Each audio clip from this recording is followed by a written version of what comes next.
Okay, simplify. So we have some students online who wants to tell me what would be your first step.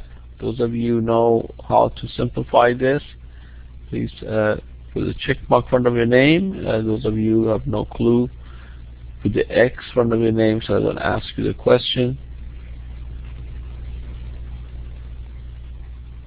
Okay, Martha, what do you think we should do? We factor out 2 from the bottom. Factor the 2 out. Yeah, we could do that, but the goal here is to not have I at the bottom of the fraction, right? I is like square root of -1. You want to rationalize this, in other words.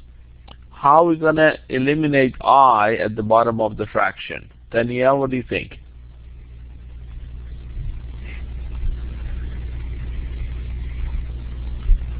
Yes, multiply it by a negative I guess. I'm not sure. I thought it was a factor out too.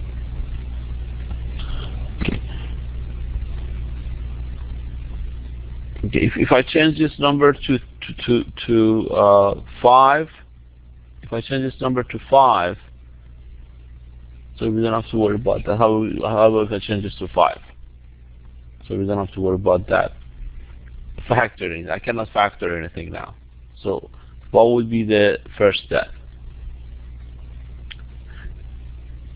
You have to multiply top and bottom of the fraction by something. Ryan says multiply by 2i. No, we have two terms here, Ryan.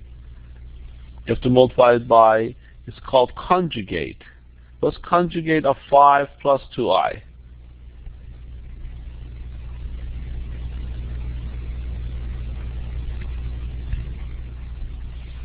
What is conjugate of a plus b?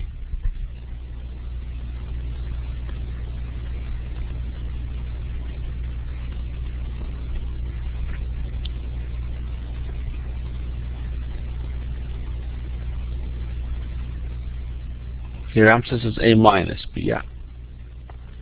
So the conjugate of a plus b is a minus b. Every time I multiply a binomial by its conjugate, what do I get? What is a plus b times a minus b? Anyone? Martha?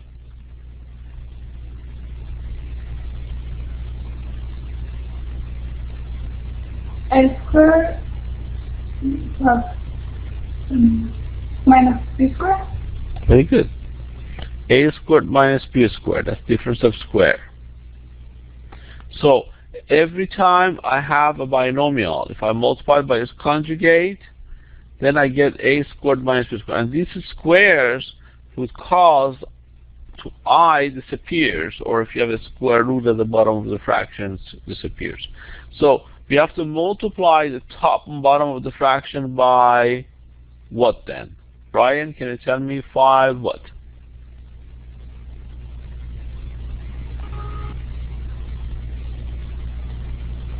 Minus 2i.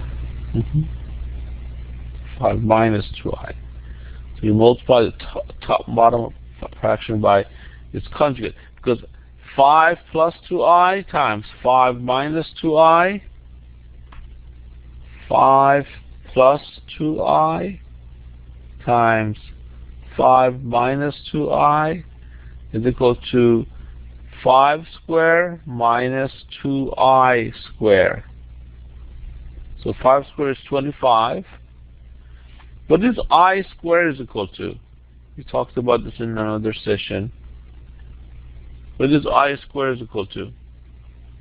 Anyone? 1. Negative 1, right? Negative 1. Because remember, square root of minus 1 is equal to I. I square is I times I, which is square root of negative 1 times square root of negative 1, so which is negative 1. Remember, square root of a times square root of a is equal to a. So it's negative 1, so you have to remember this. So here we get minus, this is 2 squared would be 4i squared, which is equal to 25 minus 4 times negative 1. So this whole thing would be equal to 25 plus 4, which is 29. See, now we don't have any I at the bottom of the fraction. At the top of the fraction, we don't care what happens, if you get the I or not, that's alright. And then we have to reduce, of course, if it's reducible. So every time you have two terms, and one has I or both has I, so you have to multiply the top and bottom of the fraction by its conjugate, so a squared minus b squared would cause the I turns to a number like this.